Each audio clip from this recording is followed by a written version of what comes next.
my income? Have you ever asked yourself this question? If you're nearing retirement or already retired, few questions are more important. You probably know how much you've accumulated in retirement savings.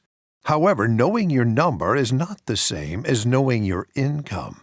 It's the latter that this presentation is about. We'll explain a strategy for retirement income that's helped many people gain confidence about their personal retirement security. The strategy is called the Income for Life model. It's an investing process with the objective of creating inflation-adjusted income for life. If you have questions about retirement, you're not alone. According to researchers, having enough income in retirement is the #1 financial concern for a majority of Americans. And it's not just older people who are anxious about retirement. 70% of Americans between the ages of 30 and 49 indicate that retirement income is also their biggest financial concern. This really shouldn't be surprising. Long gone are the days when most workers participated in employer-sponsored plans that guaranteed a lifetime paycheck. Today, most workers rely upon retirement savings plans that guarantee no income at all. And while 401k and similar plans have advantages, including flexibility and portability, they don't automatically turn retirement savings into a steady monthly income. It's up to you to do that. The Income for Life model, or the model for short, may help you answer some of the questions that speak directly to your retirement. I've built up savings, but how much can I spend each month? Will my income keep pace with rising prices? And what happens if I live longer than I expect to? Will I run out of money? The model was developed to help people address these concerns. Like any good plan, it starts with goals. In fact, there are 5. The first goal is to reduce the impact of emotions. When it comes to investing, too often our emotions get in the way of sensible decision-making. This matters at any age, but it's an especially important issue for retirees. Retirees have less time to make up for investing mistakes, so the financial impact of mistakes can be more severe for the retiree. Behavior about one's money matters a lot. Research has shown this over a long period of time. For example, Dalbar has demonstrated that the rates of return investors actually earn tend to be a lot less than the returns produced by the overall market. If you're going to invest, it's really important to try to match the returns of the market. That means you have to find a way to be in the market through all market conditions. The second goal of the plan is to increase your income to help maintain purchasing power. Remember that no retiree stops needing money. When prices rise, especially over a prolonged period, a retiree's standard of living can be devastated. The third goal of the Income for Life model is to reduce risk. In fact, mitigating financial risks is one of the most important challenges retirees face. And while there are many risks to consider, 3 stand out as being enormously important. The first is picking a bad year to retire. The second, keeping your income on pace with rising costs. And the third, making sure your income lasts your entire life. Any one of those risks, or a combination of them, could leave a retiree with a greatly diminished standard of living. So they will be discussed more fully in this presentation. The fourth goal of the Income for Life model is to preserve principal. In order to meet emergency and other unexpected cash needs, having an investment strategy in retirement that includes a measure of liquidity is obviously important. The fifth goal is to realize the best possible chance of achieving projected investment returns by keeping assets invested over long periods of time. If these goals resonate with you, then keep watching.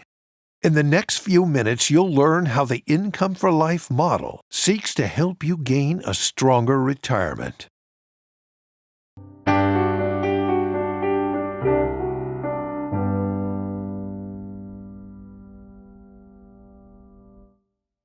Risk is an ever-present part of our lives.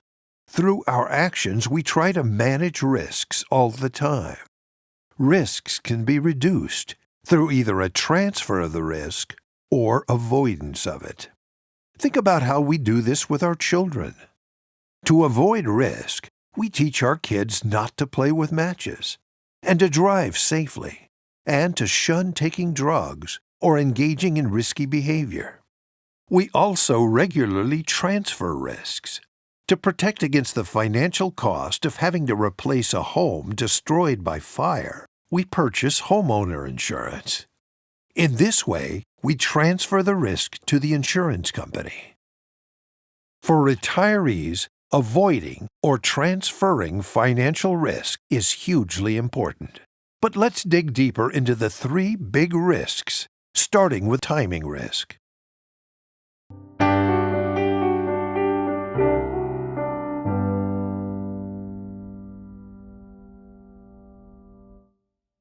Here's a question. Would you want your financial security in retirement left to chance? Probably not. But when it comes to being able to create enough retirement income, simply picking a bad year to retire could dramatically reduce the total income you might generate from your savings. The problem is, you can't know ahead of time if the year you choose to retire will be a good one or a bad one for investments. For example, what if you retired in 2000 or 2008? To illustrate the danger of timing risk, here's a hypothetical example. Let's assume that you've been saving for retirement and have accumulated an investment portfolio which includes stocks. And let's further assume that you have the unfortunate luck of retiring just when stock prices begin to plunge.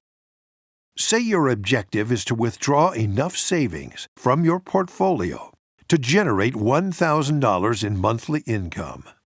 To get that income, you'll be selling some of the shares of the stock you own. In the first month of retirement, if the stock price is $10 per share, you'd have to sell 100 shares, 100 times $10, to meet your goal of having $1,000 in income. Now imagine that during the next month, stock prices fall. The price of your stock declines to $8. To get the same $1,000 income, you'll now need to sell 125 shares. What would happen if in the next month the stock price dropped to $5?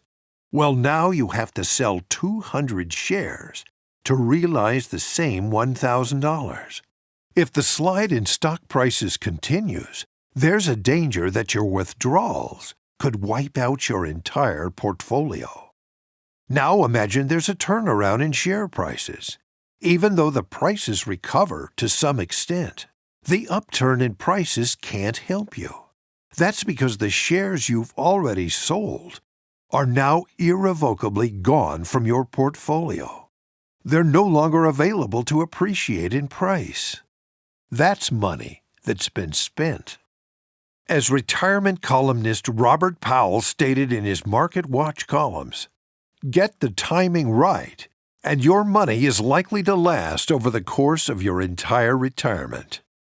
Get the timing wrong, and your money isn't going to last over the course of your retirement. What can a retiree do to manage timing risk? One way is with the Income for Life model. But you have to think differently about how you arrange your savings. The key is to segment your savings. Remember that timing risk is most dangerous in the early years of retirement. You can use the model to set up two distinct conservative money accounts, or segments. We call them Segment 1 and Segment 2. Segment 1 is funded with a portion of your savings that is invested very conservatively. Segment 1 has only one job: pay you monthly income for 60 months. That's 5 years of predictable income. Think of Segment 1 as an anchor for your emotions to help keep you consistent with the strategy. If in 2 years into the plan stocks should tumble, your monthly paycheck isn't at risk. It's secure for 3 more years. What happens after 5 years? Well, at the same time money was put into Segment 1, Segment 2 was also funded with conservative money. For the first 5 years of the plan, Segment 2 simply accumulates and earns some interest. Beginning in year 6, Segment 2 takes over to produce your income. Its job is to send you an additional 60 months of predictable monthly income. The income in years 6 through 10 may be a bit higher. That's because the interest earned during the first 5 years will create a step up. The important thing to remember is that, together, Segments 1 and 2 produced monthly income over the first 10 years of your retirement. That is how you can effectively protect yourself against the worst effects of timing risk.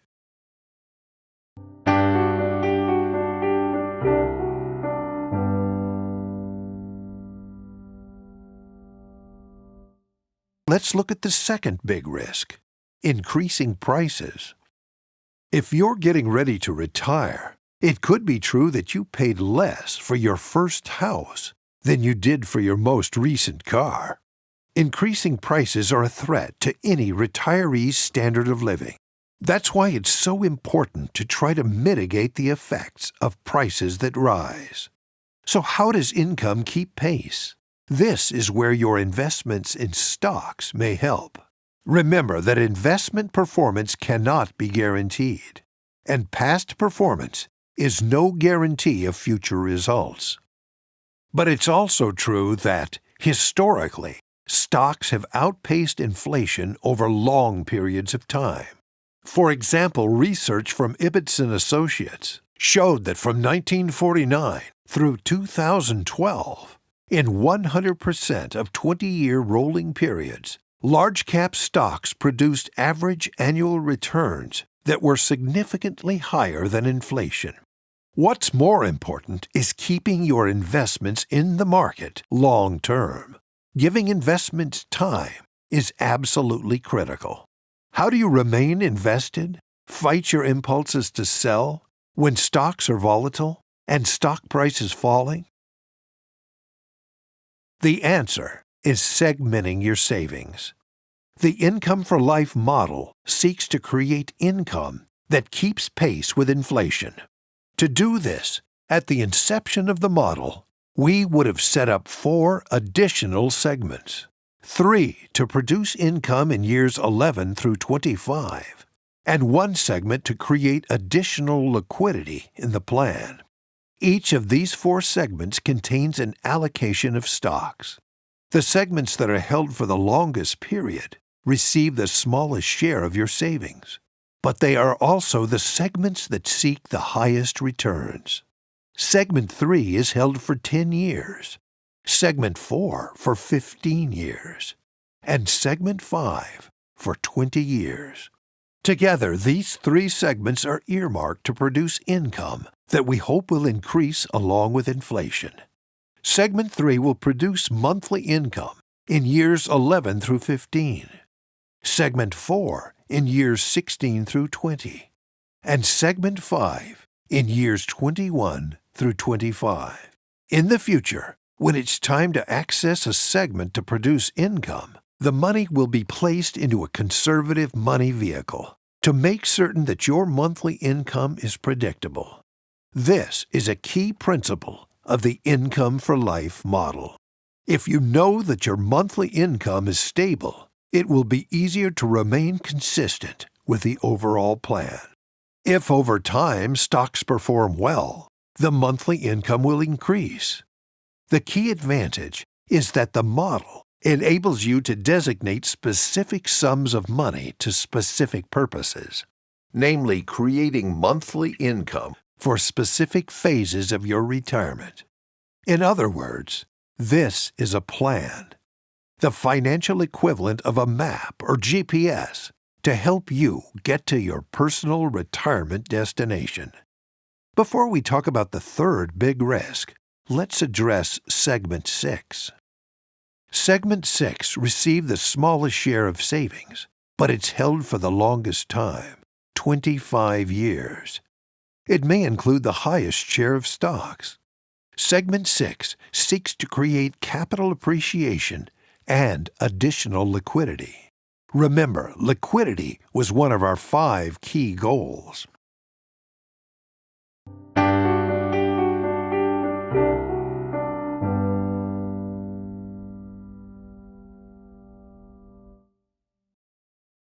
Now let's think about the third big risk, making sure you have enough money to last your lifetime. Long life? Is that really a risk? Well, in an economic sense, it is. Remember that no retiree stops needing income. You probably know someone who is in their late 80s or 90s, but living longer makes it even more urgent to have income that also lasts longer. How do we strategize against running out of money? Well, let's think about adding one more segment. We'll call it the longevity segment. Typically, the longevity segment is created by allocating a portion of your retirement savings to a payout annuity, sometimes called a deferred income annuity.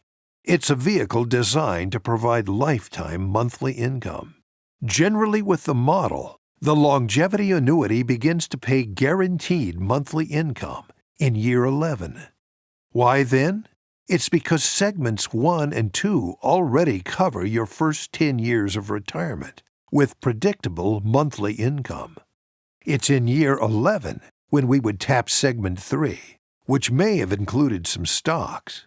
We'd hope that this segment would have grown. But if stocks don't perform, the guaranteed monthly income from the longevity annuity acts as a backstop. It would be important in helping you meet your monthly expenses. Again, this is an example of transferring a measure of risk away from you and to an insurance company. The important thing to remember is that by using the Income for Life model, your financial advisor can help you navigate your personal retirement income challenge using segments that are customized to your needs and objectives. Your advisor would create a plan that would be outlined in a formal, written report, the personalized analysis of the model. Ask for one. This report would be important if, for example, you don't know if you're on track for retirement. During this presentation, we've covered a lot of information. Let's conclude with the same question we asked at the beginning. What's your income? Hopefully you now understand that there's a transparent, well-conceived plan, the Income for Life model, that may help you answer this very important question.